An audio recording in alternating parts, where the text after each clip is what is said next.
សួស្តីបងប្អូនអរគ្នាហ្នឹងហើយបងប្អូនដូចសង្គ្រាមប្រហែលថ្ងៃនេះបងប្អូនឃើញស្រាប់ហើយឃើញអញ្ចឹង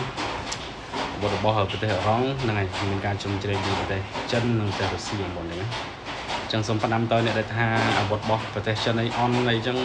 បាញ់មិនកើតធ្វើមិនកើតបានតែល្អតែមើលមិនល្អស៊ីណាបើសិនជាចេះអញ្ចឹងខ្ញុំគិតថាប្រទេសសហរដ្ឋអាមេរិកគឺដាក់យូរបងប្អូនណាប៉ុន្តែបើពីអូនភាគមួយនោះក៏ប៉ុណ្្នឹងបានហើយណាហើយបច្ចេកវិទ្យាទៅចេញមកពីប្រទេសអឺរ៉ង់ណាបងប្អូនក៏មានការជំរុញពីប្រទេសចិននិងរុស្ស៊ីច្រើនដែរបងបច្ចេកវិទ្យាគឺខ្លាំងដែរណាបងប្អូនមិនអត់ទេណាហ្នឹងហើយហើយអ្នកខ្លះទៅលើកបង្កើនទៅសហរដ្ឋអាមេរិកហ្នឹងហើយទៅបង្កើតទៅប្រទេសខាងក្រៅហ្នឹងណាប៉ាប្រទេសគេចេះប៉ាប្រទេសគេចុះចឹងណាអញ្ចឹងបងប្អូនខ្មែរយើងដូចខ្ញុំនិយាយចឹងខ្ញុំអត់ចង់វិភាគច្រើនទេបងប្អូនណាតែប៉ារឿងសង្គ្រាមប្រហែលថ្ងៃជាមួយថៃបងប្អូនណាមានវិភាគបើខ្ញុំនិយាយចេញមកបងប្អូនឯងស្ដាប់ទៅបងប្អូនឯងយល់មកបងប្អូនខ្ញុំនិយាយមែនតើចឹងហើយដូចជារឿងសង្គ្រាមថៃជាមួយនឹងយើងបងប្អូនឃើញអត់ដោយសារថ្នាក់ដឹកនាំគាត់ដឹងដែរឃើញទេ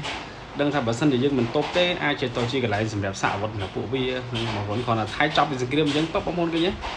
អាប់ទៅរត់ទៅទិញអាវុធចិនមកដើម្បីទប់ការពារណាបងប្អូនហ្នឹងអញ្ចឹងអត់ដេញសាយទេ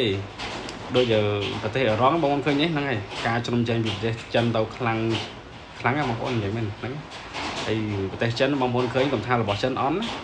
របស់ចិនចាយបងប្អូនប្រើមកបងប្អូនគិតថាវាមិនសូវមានគុណភាពមែនតែនៅក្នុងប្រទេសគេបងប្អូនដូចទូរស័ព្ទចិនស៊ីននៅក្នុងប្រទេសពួកវាមិនបាច់លូកទេបងប្អូននិយាយមែនគឺល្អណាស់ណាបងប្អូនណាអញ្ចឹងនិយមន័យហ្នឹងគឺខ្ញុំមិនចង់លំអៀងទៅលើប្រទេសណាទេបងប្អូនណាគាត់ថាយើងកុំប៉ាប្រទេសគេអីប្រទេសគេមួយគេសិតតែមានរបស់ល្អផលល្អសម្រាប់គេរៀងខ្លួនដែរទេបងប្អូនណាហើយផ្ដាំមួយទៀតអ្នកដែលដឹងឲ្យខ្មែរដឹងគុណបរទេសដឹងគុណអីហ្នឹងដូចខ្ញុំផ្ដាំអញ្ចឹងរឿងទូរស័ព្ទរឿង Facebook អីហ្នឹងសិតតែជារបស់ខ្មែរទេតែខ្មែរយកលុយទៅអ្នកញើសឈាមទៅទិញមកណាដើម្បីតំណែងនាំចេញខាងក្រៅដូចពុននេះទិញមកសិតតែលុយខ្មែរដែរទេមិនគេឲ្យយើងចាយ free ទេណាគេឲ្យយើងជប់ឲ្យយើងប្រើប្រាស់ free ទេច្រឡំហ្នឹងណាបងប្អូនអញ្ចឹង